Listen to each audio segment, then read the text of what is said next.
through the hallways of academia and on the face of the moon.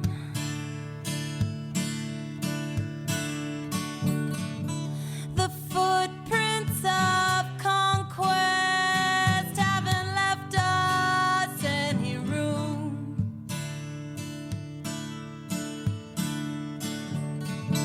to say what we think, to speak what we know.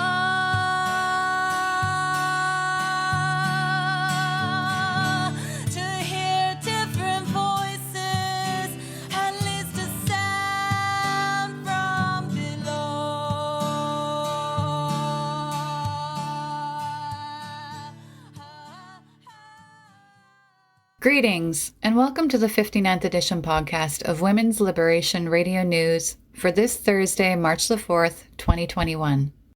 This is April No, WLRN's grumpy gardening member who enjoys the laziness of no-till agriculture and the thrill of sowing seeds of patriarchal destruction in equal measure. This month's edition focuses on sex and sexuality. While we know that sex is a material and physical reality, our sexuality and sexual behaviors are socially influenced and constructed. We'll take a look at what that means under the patriarchy for the construction of female sexuality, whether lesbian, bisexual, or straight. We'll hear an excerpt of an interview WLRN's Mer Safina did with Sheila Jeffreys, lesbian feminist author and activist from the UK. We'll also hear WLRN's Sekhmet SheOwl's thoughtful commentary on the topic.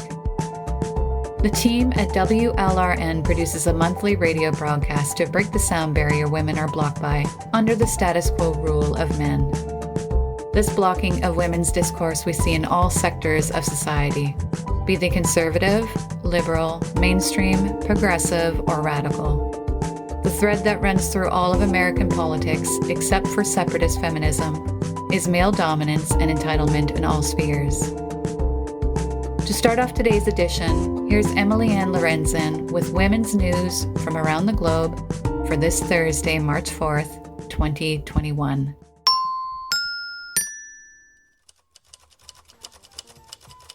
In France, several feminist groups held protests in support of a woman who was raped by 20 firefighters when she was between 13 and 15 years old.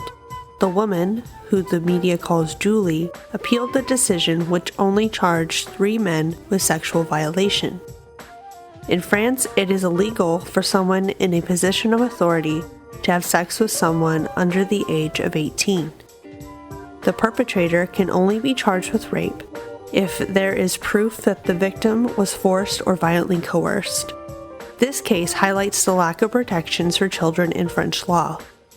The prosecution hopes that Julie's case will lay the foundation for the age of consent to be at least 15. In January, the Senate backed a bill to make the age of consent 13. On March 17th, the court will make a decision regarding Julie's appeal. In Russia, several hundred women formed human chains on Valentine's Day in support of Yulia, the wife of jailed opposition leader Alexei Navalny, and other political prisoners. 300 women gathered in Moscow, and 100 women gathered in St. Petersburg. Navalny was arrested after he returned to Russia after seeking medical treatment in Germany for nerve agent poisoning. At least 10,000 people have been detained during widespread protests against his being jailed. Momoko Nojo started an online campaign against Yoger Mori, the Tokyo Olympics chief, and the sexist remarks he made, stating that women talk too much. The hashtag Don't Be Silent campaign gathered more than 150,000 signatures worldwide. Mori has since quit, and Seiko Hashimoto is now the Olympics chief, a woman who has competed in 7 Olympic Games. The Tokyo Olympic Organizing Committee is expected to add at least 11 women to its expanded panel of 35 to 45.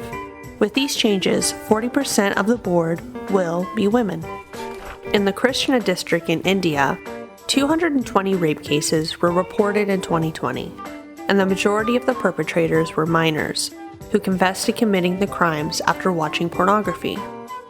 Child psychologists are concerned about children and teenagers accessing pornography, which can lead to addiction and, quote, abnormal characteristics such as anger, sadism, perversion, sexual coercion, or just sexual gratification. The psychologists attributed the rise in sexual crimes to access to pornographic content on websites and lack of parental supervision, unquote.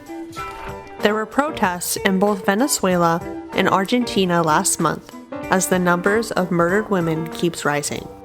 Femicide has been a huge issue in both countries, and protesters want justice reform and for women to be able to walk down the street without fear. In 2020, there were 256 femicides in Venezuela and nearly 300 femicides in Argentina. In India, Sanjit Kaur started a publication called Karti Darti that focuses on women's experiences and is led by an all-woman team.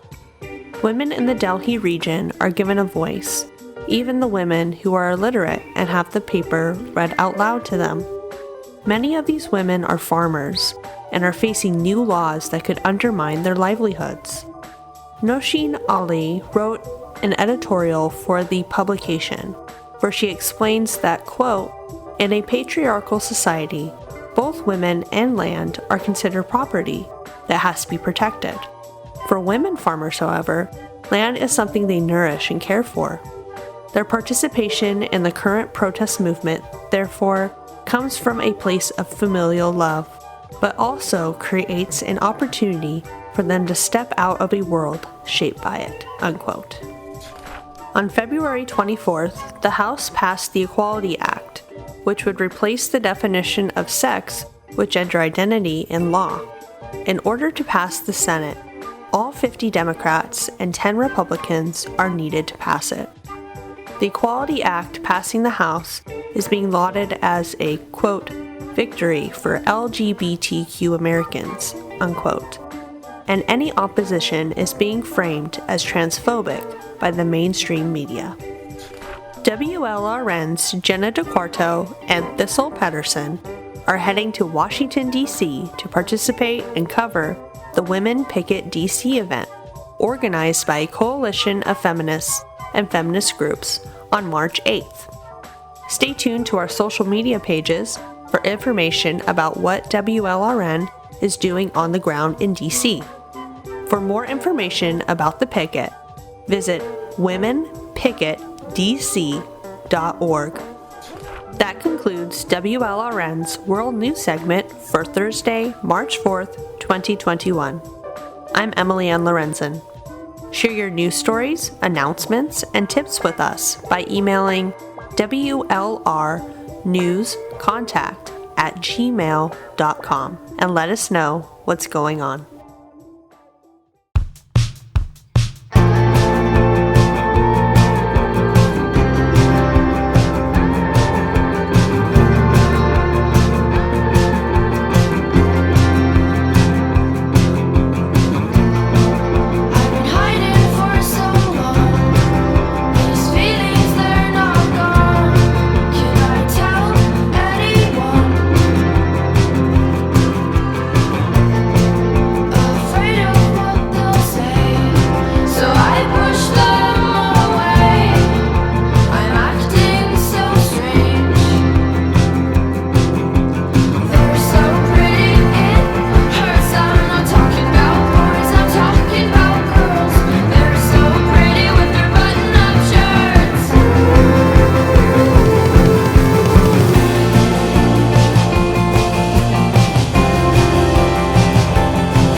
That was Girl in Red with her song Girls.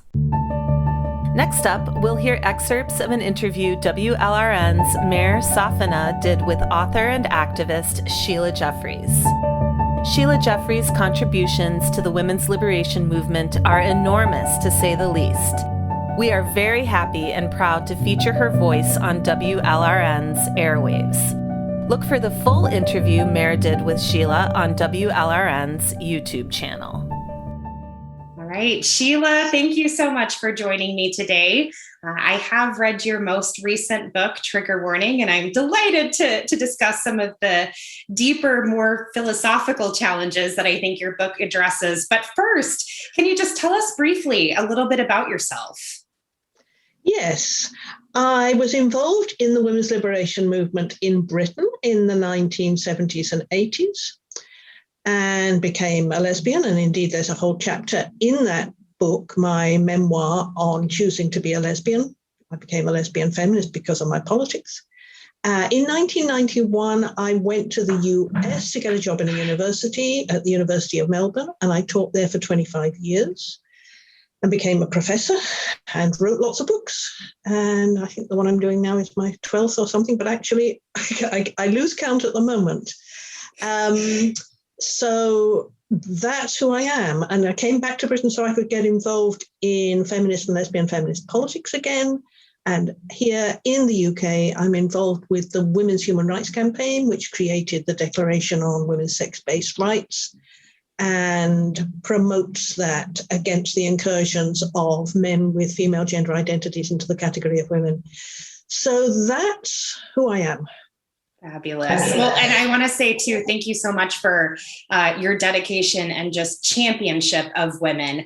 I have been familiar with your work for years, and after reading Trigger Warning, it's just fantastic to see all of your work come together.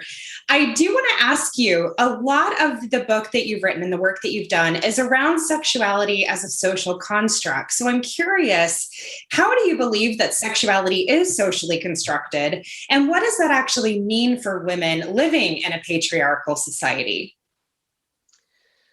Well, once upon a time in the 1950s, 60s, 70s, it was understood that human behavior was socially constructed, and that indeed categories of oppression were very much socially constructed as well, in the sense that race and sex were constructed as subordinate categories with certain kinds of behavior in order to control Black people, women, and so on.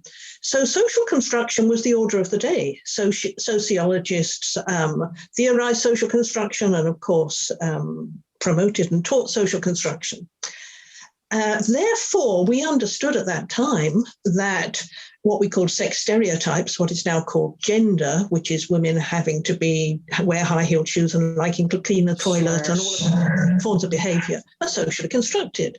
If that were not the case, then, obviously it would be reasonable to oppress women because they are more stupid and only want to do housework and so on and so on. So the very basis of feminism is an understanding of social construction. That's where we came into this game. And at that time, too, in the 70s and 80s, we understood sexuality to be socially constructed. We created an analysis of heterosexuality as a social construction, as an institution, not necessarily socially constructed in the terms of whether somebody fancied somebody else, but as a social construction, socially constructed to make sure that women serviced men in the house through child rearing, emotional labor, et cetera, and that men could control them. So alongside that, of course, we understood that because heterosexuality was socially constructed, so was lesbianism, in the sense that lesbianism was forbidden and constructed to be something evil and deviant and so on.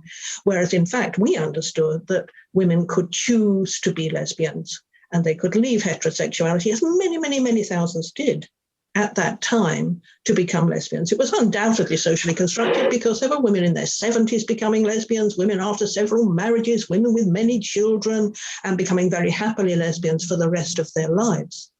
That's hard to understand now because we're in a very, very conservative political time when there are even younger lesbians who should, of course, be in the forefront, assuming that lesbianism is something biological, which means that they think that heterosexuality is something biological as well, that simply cannot change. I had a PhD student who worked on interviewing women who'd become lesbians in the 70s, 80s, and 90s about why they thought they'd become so. She found that the ones who became lesbians in the 70s believed they chose, almost all. In the 80s, half and half, some chose, some thought it was biological. By the 90s, most thought it was biological. So it shows you that the social context in which you make these decisions about your life is politically constructed, and that constructs the way you think about what you do.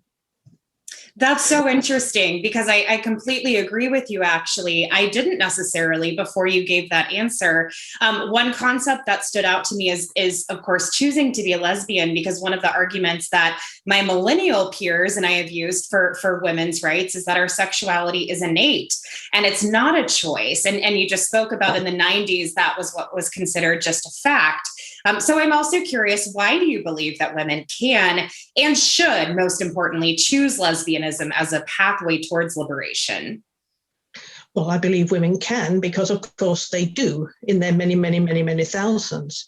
But back in the 1970s, I was involved in writing a paper for a conference called the Political Lesbian Paper, in which we argued that feminists should indeed become lesbians because it fitted best with their politics. Because to be heterosexual women and to go out to your meeting in the evening, have a wonderful time in the exotic and erotic atmosphere of thinking things and feeling excited with other women and then go home to Nigel was a very strange thing. And we argued that actually putting all your politics and your social life and your love and who you did sex with, putting all of that together as lesbian feminism was obviously the most straightforward and sensible thing to do. But of course, heterosexuality is absolutely enforced upon women, and it's very hard for women to make those choices, and many feel completely unable to do that.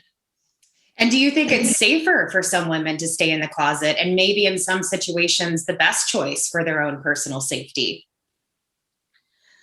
Well, that depends where you're talking about and in which cultures and which societies, because there are some situations in which women will get killed for becoming lesbians, and that does happen, of course. And some societies like South Africa, where there's corrective rape exercised against lesbians by men, it's much less safe to be lesbians.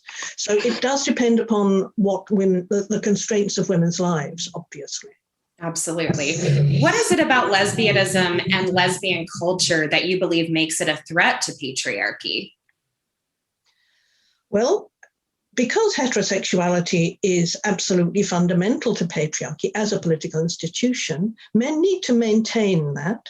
And they maintain that by ensuring that women are heterosexual. Women get sexually aggressed against and often penetrated from a very young age. So women don't even have a chance to begin to understand what they might like to do with their bodies or who they might like to love. Men enforce heterosexuality on women. If you think just sitting in a pub, a man will come up and say, "Are you ladies on your own?" So the enforcement of heterosexuality is total. So because men actually gain so much from it, not only do they gain children and the control of children, but of course they gain sexual access, they gain all of their housework being done, their emotional labor, et cetera, et cetera. Very, very, very important and worth a huge amount in the world economy.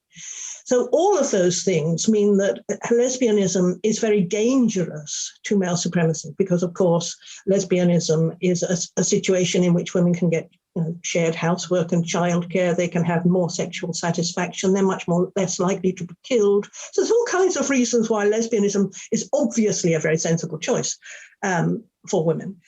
Which is why these days it's been pretty much suppressed. There's very little about lesbians. Lots of women are too afraid to call themselves lesbians anymore. They call themselves queer or non-binary. This is not true of gay men. They don't have to call themselves all the things under the sun. They can just be gay men. But we're in a very conservative time when, again, it's become quite difficult to be a lesbian because of, the book I'm writing at the moment is about the male sex right and the male sexual imperative. And lesbians escape that. And because we're at a time when the male sex right is absolutely universal through all the paraphilias and prostitution and so on, women simply cannot be allowed to be lesbians. Absolutely. I agree. Especially when it comes to the nomenclature like queer and non-binary. I find that being a lesbian isn't cool. There are so few young lesbians, and it really does break my heart. Do you think it's possible, though, that larger numbers of women might choose to be lesbians like they did in the 1970s? And how do you envision, if so, that this act might change society and have a lasting effect? Well, one of the main reasons we were able to do all of that then is that we had created a women's and lesbian community and culture. We had discos every night of the week. There's no women's discos now. Everything was women only. We had, women's centers. We had women's conferences. We had loads of women's meetings about all kinds of topics. There's loads of women's newsletters. We had women's bookshops. We had all sorts of things that it's impossible to imagine now when there is nothing women only at all. And of course, when you create all of those spaces and women are able to live whole lives with each other in such communities, lesbianism is kind of inevitable, really, because women get excited by and move towards each other. And that's the situation. But of course, that also has a great effect upon society. And we did create considerable changes. As I talk about in Trigger Warning, I think we did make a big difference to the way sexuality was thought about at that time, because, of course, we had a lesbian perspective, meaning that a very different way of understanding the world, a very different way of understanding sexuality. And of course, those of us in Britain, lesbian feminists, were involved in trying to eroticize sexuality against the sadomasochism of male-dominant sexuality, in which there has to be a bottom and a top. And we said that women could actually have egalitarian relationships with each other. And we got a long way in promoting those ideas. So yes, I think lesbian feminism, because of the very different perspective, particularly around sexuality, is absolutely crucial to creating social change. So we've got a very difficult time at the moment, where sadomasochism is absolutely rife. Women are being expected to understand as part of ordinary sex, anal sex, which gives them no pleasure, strangulation, all as perfectly ordinary things they were supposed to do. Whereas, back in the 1970s, one of the demands of the women's liberation movement in the UK was a self-defined sexuality for women. That's almost impossible to imagine. So yes, I think a very strong lesbian feminism, and lesbian feminism was the heart of the movement at that time, is crucial to changing ideas, changing the culture for women. It's hard for me to even grasp some of that as you're speaking about it, because you're right, it's so difficult for us to find those spaces. So what does it feel like and look like to be immersed in a healthy lesbian culture? And maybe as a second component of that, how would you go about convincing women into choosing lesbianism? Well, all I can say is that back in the day, early 1980s, let us say, we had Lesbian History Group, which had tours around buildings where lesbians had lived, which had Mary Daly come to speak, and so on and so on, and looked at literature and history. So we had a culture to fit ourselves into, an understanding of lesbians in history. That was very important to constructing who we were. We had the London Lesbian Archive that I was involved with to save what we were creating and our past. We had lesbian theatre, and a lot of it extremely funny.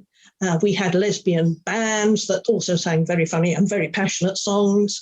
So we were immersed in the culture. We had common cultural reference. We had the same posters on our walls. We had the same scissor earrings in our ears.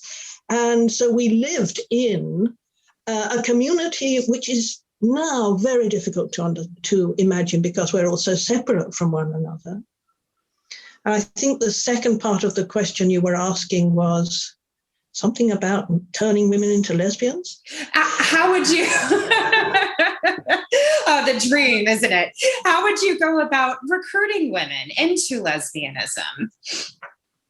I don't know that I recruit, actually, but I do go around saying it can be chosen. Sure. And that can be quite effective, because there are women who say to me, I had never thought of that.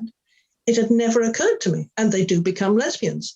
So I think making the possibility by being prepared to say these things is very important. And there are a lot of lesbians, particularly young ones, even some who call themselves feminists, who get terribly cross with me. They are absolutely determined that their lesbianism is innate, something that they can't help, something that they were born with, rather than a glorious choice and part of creating a revolution. And it's very unfortunate that they should think in this way. It's very old-fashioned and retrogressive, but they often are very cross with me. Mm-hmm. Do you think it's at all possible for a heterosexual relationship to be egalitarian? I think heterosexual women and some heterosexual men do their very best. But the fact is they are in unequal positions in the hierarchy of gender. That's the situation. So whatever they even manage to do in their bedroom that they try to make egalitarian, and even if they try to be egalitarian in the kitchen, as soon as they go out of the house, it is very different for that man and the woman in their workplaces, in the streets, socializing with friends. It's not equal, and it's never going to be equal. And the fact is, if that man beats that woman up or kills her, he will be treated very, very differently and very leniently because he is a man. So I know there are heterosexuals who try their very best, but it can never be a level playing field. I mean, what I talk about in my book, Anti-Climax, in fact, is about heterosexual desire and homosexual desire. And I say there that hetero means different, and usually a difference of power. So I understand heterosexual desire to be a form of sadomasochism. But I don't, because it's about eroticizing power difference.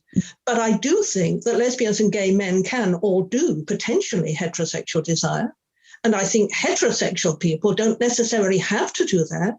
They can go for homosexual desire. They can try and do that, which is sameness of power and not power difference. So I like to sort of change those words around a little, and also, give some credibility to my heterosexual friends who are trying very hard to create egalitarian relationships. They really are, and all respect to them. Sure. And among lesbians, what do you think is an effective way to promote the eroticizing of equality while avoiding the eroticizing of domination? Well, that is a rather big question. First of all, you have to criticize the eroticizing of dominance and submission. And you have to create more space for the eroticizing of equality. And I used to have discussions about this sometimes with my students who would say, what do you do if you have, and we used to talk about this, in fact, in the movement, if you have sadomasochistic fantasies, for instance, which women are most likely to have because women are born into inequality. They're born into subordination. They're treated as inferior. Often men and boys have aggressed against them sexually. So they don't usually have equality and certainly not power to eroticize. So it's very likely that women will be masochistic in their fantasy life. So the question then has to be, I think, can you do anything about that? We thought you could. Back in the early 1980s, we used to have sort of workshops at conferences and things where we talk about sexual fantasies and encourage women to laugh, to say what their sexual fantasies were and to laugh. Laughter's wonderful. It takes the ooh out of it and makes it just absolutely ridiculous. So I think, yes, you can change your fantasy life. You can actually move towards a sexuality of equality.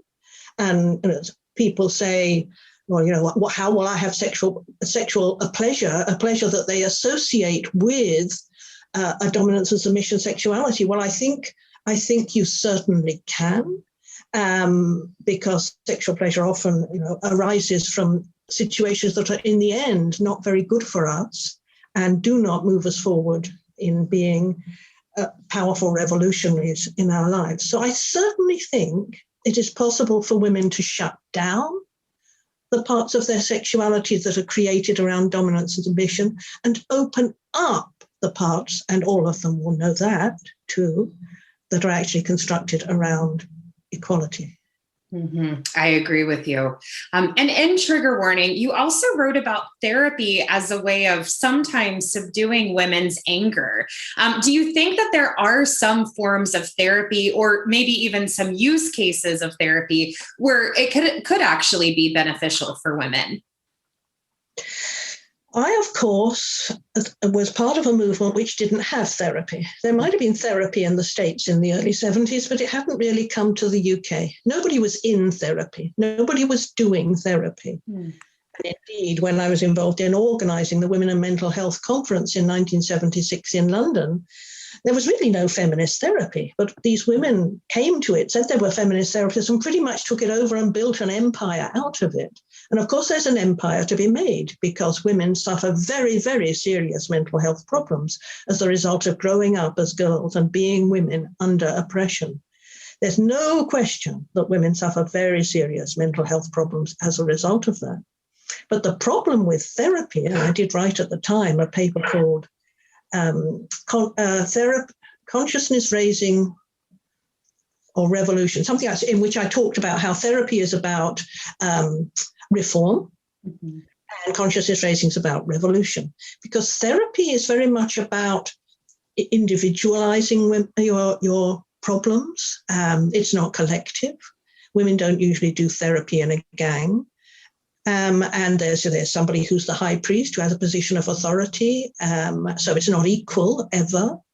And very often, I think it is about calming women down. I do talk in Trigger Warning about a woman who was into co-counseling, saying to me back in the mid-70s that I should do co-counseling, which was supposed to be better because there was no high priest. It was just two women chatting to each other. And that was supposed to be better. And she said it would help me because it would reduce my anger. And I was absolutely horrified. I thought, my God, she wants to stop me being a feminist. And of course, I've been furious all my life. My fury keeps me going. Mm-hmm. Furious. I go bird watching and things as well. I have a rage inside me, as all feminists need to have if we're going to change the world. So we had very, very developed critique of therapy in the late 70s and 1980s. In the US too, in the journal Lesbian Ethics, there were lots of pieces about whether therapy was a good idea and the problems that often the therapists would sleep with their patients and whether that was okay or not. And it was supposed to be because it was okay because it was completely equal. It was two women. Therapy is never equal. There's nothing equal about it. So we had a very developed political critique of therapy, because of course we'd all come out of a time in the 1960s when there was the anti-psychiatry movement. There was Thomas Satz's book, The Myth of Mental Illness. There were books, The Radical Therapist, all kinds of books that critiqued the whole psychiatry profession and therapy itself. Jeffrey Mason's book, Against Therapy, takes apart every single kind of therapy. I know this is hard for an American audience to understand, because in America, therapy is absolutely huge. Probably most women have been through it in some form. I don't know. But to criticize it is probably seen as some kind of heathen anathema for women in America, much more even than it is here. It is interesting. I'd never considered it before, and how the dynamic of a patient and a therapist will never be equal, even if they are two women. I've never even heard that type of dialogue or question raised before. So I will be very keen to hear how our listeners react to that, and if they have further questions on that. So thank you for walking me through that as well. And what do you say when people call you a prude? I've been called a prude because I disagree with the politics of kink sex. What is your response to that? I think what we all should do is wear badges saying prude, because prude, originally the etymology of the word is it means good. Prude femme was a good woman, and proud, the etymology is the same. Mary Daly says we should call ourselves proud prudes. Mm-hmm. And I absolutely agree. A prude is a wonderful, wonderful thing to do. It means you're exercising your powers of discrimination and your powers of judgment and working out what is good for women and what is good for yourself. And it's a wonderful thing to be a prude. And agency. You have agency over your body as well. I love that. Well, Sheila, those are all the questions that I have for us today. Thank you so much for your time and for this interview, and ultimately for your constant and unfailing commitment to women. Such a pleasure getting to chat with you today. Yeah, very nice to chat with you as well, Mer. Thank you very much. So speak out, speak over, speak under, speak through the noise. Speak loud so I can hear you. I want to know you. I want to hear your real voice. I want to hear your real voice. Your real voice. Your real voice. Your real voice.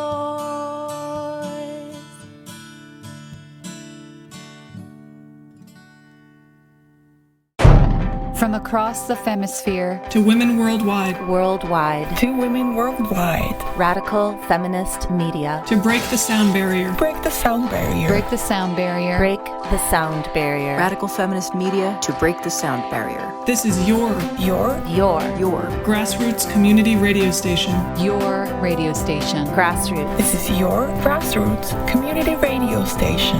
Women's Liberation Radio News.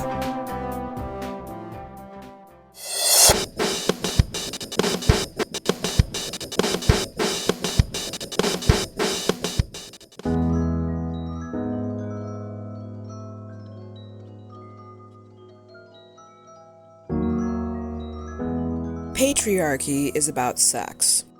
And I don't just mean biological sex. I mean patriarchy is about sexual intercourse, and more specifically about men getting to have the sexual intercourse they want with women and girls. For this reason, female sexuality and social behavior are political, whether we like it or not. If politics and patriarchy are about power, and men use their power over women to maintain sexual access to us, how could our female sexual behavior not be political? Women of all sexual orientations, including many self-identified feminists, strongly resist the idea that their sexuality is political and try to argue that it is a purely personal, private thing, a neutral fact that none of us can do much about. They do not want their sexual behavior and lifestyle choices critiqued or challenged. Heterosexual and bisexual women want to keep living the traditional heterosexual lifestyle, regardless of whatever complaints they have about men in general, or their men in particular, because that lifestyle grants them social and economic privilege and status. They become emotionally attached to the men they get sexually involved with, whether those men are objectively good for them or not, and don't want feminism to demand they give the men up or condemn them for being anti-feminist in their behavior. Meanwhile, many lesbians don't want their sexuality politicized because they're afraid of heterosexual and bisexual women pretending to be lesbians out of a misguided attempt to be good feminists or make a political statement about their feelings toward men. As long as we live in a world where males seek to dominate and control women and girls for the purpose of having sex with us and breeding children with us, our sexual behavior will have political meaning and significance, whatever that behavior is. We are not born or grow up in societies that treat sexuality as neutral. None of us come from or live in a culture where all sexual orientations and behaviors, where all lifestyles, are treated as equally good, natural, and healthy. To my knowledge, there has never in the history of the world been a culture that promotes homosexuality, female-only households, and female child freedom as equally desirable and beneficial as heterosexuality and motherhood. This is not coincidence. It is patriarchal culture. It is heterosexual male culture. Little girls are taught from birth by the heterosexual adults around them that heterosexual marriage and motherhood are inevitable. They are not presented with any other options, and they are groomed throughout childhood to be feminine heterosexual women.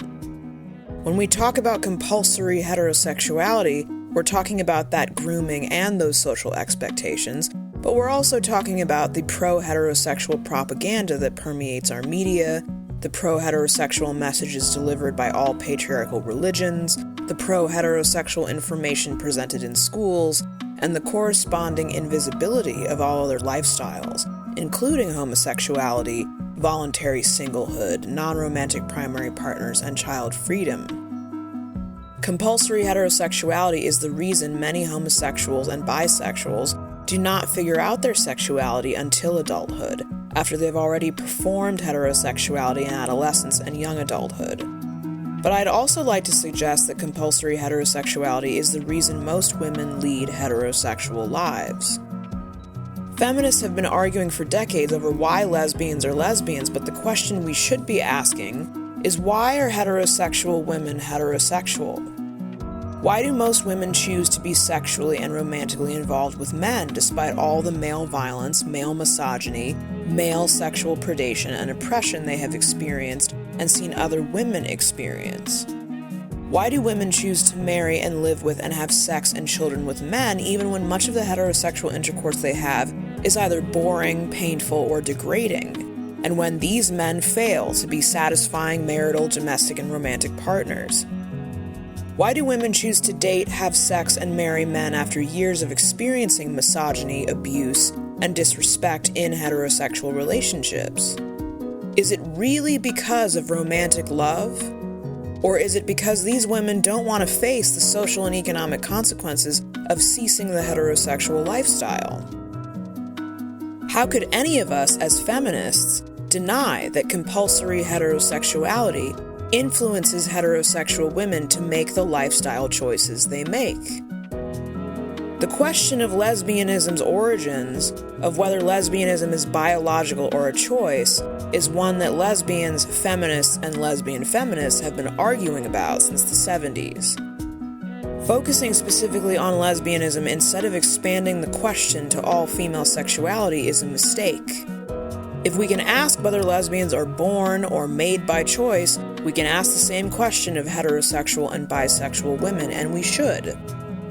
As common as it is for little girls to experience the cruelty, abuse, and sexual predation of boys and men in childhood, as common as it is nowadays for young women to express their disdain for men, online and off, somehow most of these girls grow up and choose to risk their lives and their health to pursue traditional heterosexual marriage. Why? What is going on in the psyches of these women? Is their heterosexuality truly an innate biological quality they just can't help but feel and act on, or is their heterosexuality the result of a lifetime of grooming and social conditioning? Some lesbians know from early childhood that they are lesbians and never have any confusion about it. Many of these lesbians never engage sexually or romantically with males. Some of them experiment with heterosexuality in youth anyway, because that's how powerful compulsory heterosexuality for women and girls is. For these lesbians, it doesn't feel like there is any choice involved at all when it comes to their exclusive romantic love and attraction to other women. So many other lesbians insist that human sexuality, and especially their sexuality, is innate because they fear that if we explore the idea of female sexuality being to some degree a choice, or the result of environmental factors, the heterosexuals will tell us to simply choose heterosexuality and deny us civil and legal rights as lesbians on the basis that we choose. These concerns are valid, but I don't think lesbians should base their understanding and conceptualization of female sexuality on the anti-homosexual bigotry of heterosexuals.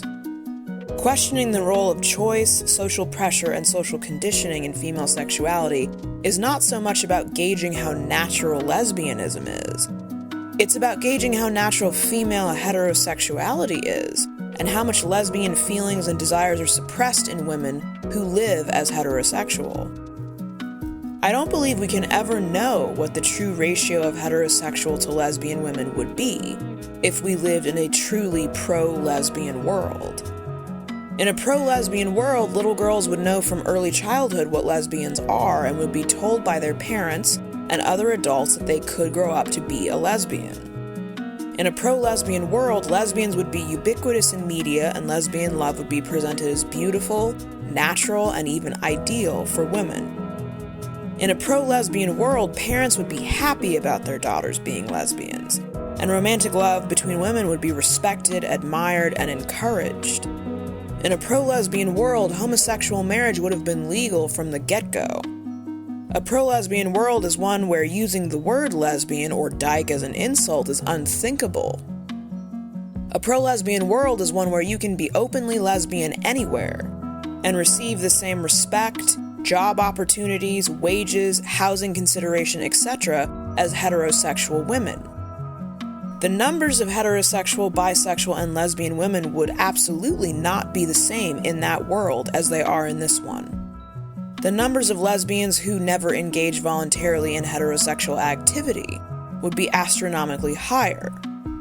The number of bisexual women who choose to predominantly or exclusively date and have sex with other women would be much higher. If female sexuality is truly 100% biological and has nothing to do with social factors, then the percentages of heterosexual, bisexual, and lesbian women would be identical in the pro-lesbian world I just described to what they are in this reality, and I can't see how that could possibly be true. We cannot underestimate the power of social forces in our lives. We can't pretend that everything we've seen and heard from the people in our personal lives and in public life have had no effect on us. We are all products of our culture, for better or worse.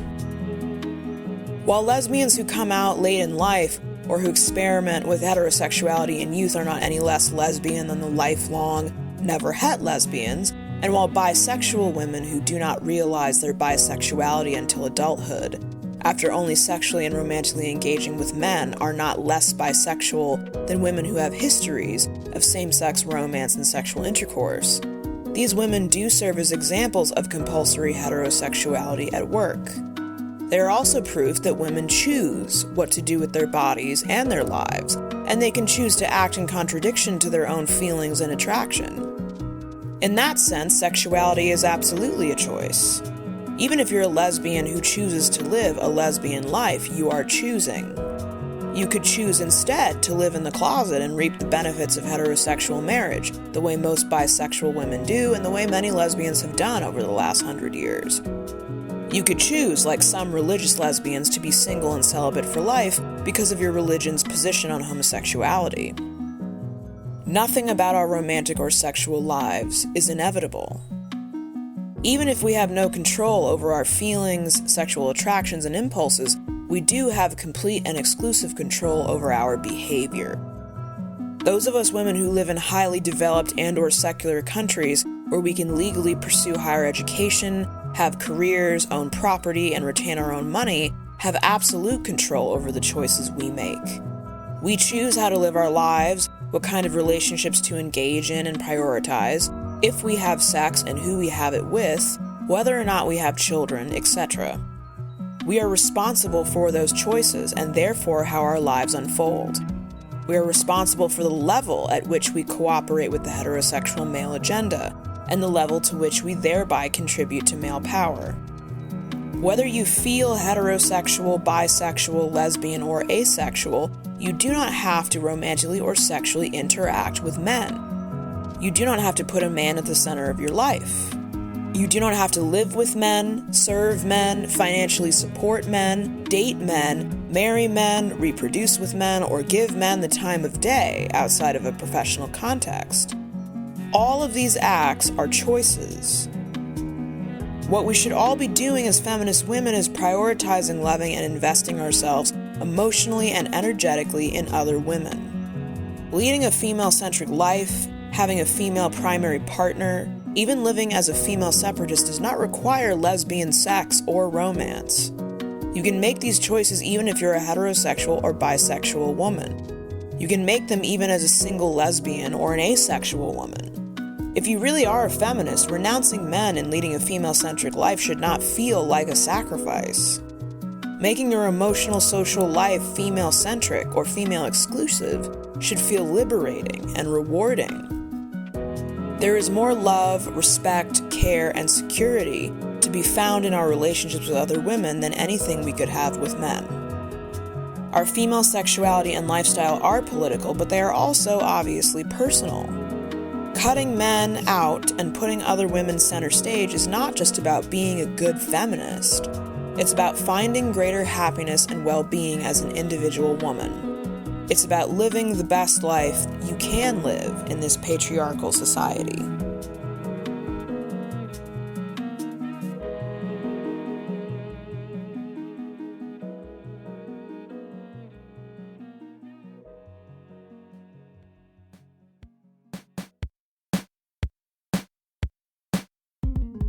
That concludes WLRN's 59th edition podcast on sex and sexuality.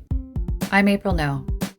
WLRN would like to thank Sheila Jeffreys for speaking with us on this topic. Thank you so much, Sheila, for your insights and for all that you do for our women's movement. Until next time, stay strong in the struggle. If you like what you're hearing and would like to donate to the cause of feminist community radio, please visit our WordPress site and click on the donate button. Check out our merch tab to get a nice gift in exchange for your donation. And if you're interested in joining our team, we're always looking for new volunteers to conduct interviews, write blog posts, post to our Facebook and other social media pages, and do other tasks to keep us moving forward as a collective of media activist women. Thanks for listening. This is Thistle Pedersen signing off for now. And I'm Sekhmet SheOwl. Thanks for tuning in. Next month, we'll create our show around footage Jenna and Thistle capture at the Women Picket DC event happening on March 8th. Our Handcrafted podcasts always come out the first Thursday of the month, so look for edition 60 on Thursday, April 1st. If you'd like to receive our newsletter that notifies you when each podcast, music show, and full-length interview are released, please sign up on the WLRN WordPress site. Until next time, keep fighting male power. Have you heard the news? WLRN is celebrating 5 years this spring. Help us to celebrate by pre-ordering your anniversary merch on our new website, coming soon. This is Jenna DeQuarto thanking you for 5 years of listenership and support as we navigate these DIY waters. You can find us on Twitter, Facebook, Instagram, Spinster, Overit, and SoundCloud, in addition to our WordPress site. Our monthly podcasts are always crafted with tender loving care and in solidarity with women worldwide. Thanks for your support. We would love to hear from you, so please comment, like, and share widely. But how will we find our way out of this? What is the antidote for the patriarchal kiss?